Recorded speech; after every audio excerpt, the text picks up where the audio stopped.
खलीफा दोम उमर फ़ारूक रज़ी अल्लाह ताला अन्हो के ज़माना का एक वाक़या सही बुखारी, सही मुस्लिम और हदीस की दूसरी किताबों में आया है।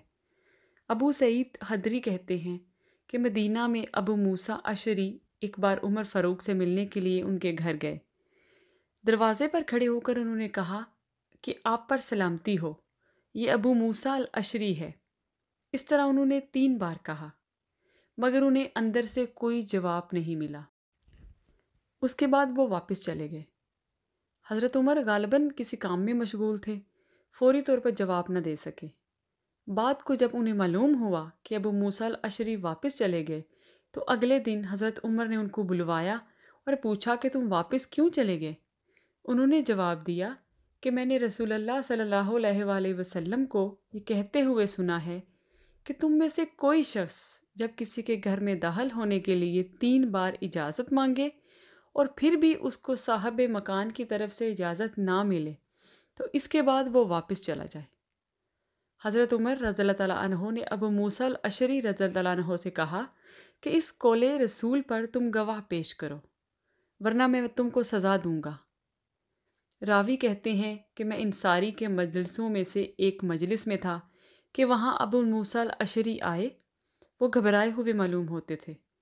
उन्होंने कहा कि मैं उमर के यहाँ गया और 3 बार सलाम किया, मगर इजाज़त ना मिली, इसलिए वापस हो गया। इसके बाद उमर ने मुझसे वापसी का सबब पूछा। मैंने कहा कि रसूलुल्लाह सल्लल्लाहु अलैहि वसल्लम ने फरमाया कि जब तुम किसी के यहाँ मिलने के लिए जाओ तो 3 मरतबा सलाम करो। अगर 3 बार के बाद इजाज़त ना मिले तो वापस चले जाओ। उमर ने कहा कि तुम इस हदीस से रसूल पर गवाह ले आओ, वरना मैं तुमको सज़ा दूंगा। क्या तुम में से कोई है जिसने रसूलुल्लाह सल्लल्लाहु अलैहि वसल्लम को ऐसा कहते हुए सुना है? लोगों ने बताया कि ये तो एक मालूम बात है और इसको बहुत से लोगों ने सुना है।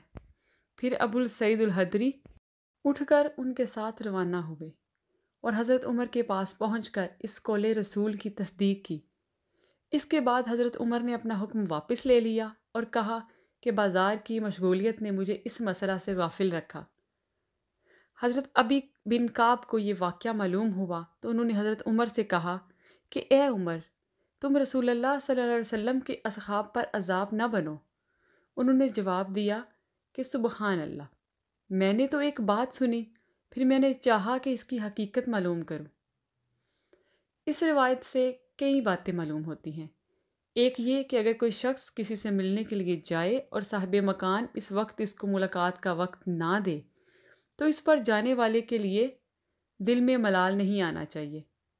इस्लामी मिजाज का तकाजा है कि आदमी इसको किसी माकूल उज़र पर महमूल करे और बखुशी वहाँ से वापस चला जाए।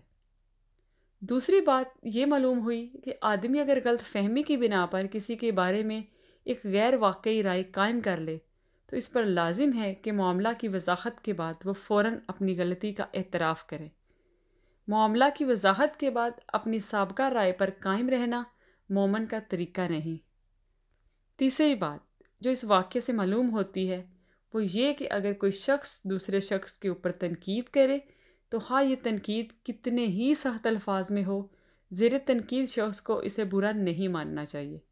इसको चाहिए कि तनकीद को ठंडे दिल से सुने और किसी इश्तिआल के बग़ैर असल बात का जवाब देकर नाकिद को मुतमईन करने की कोशिश करे।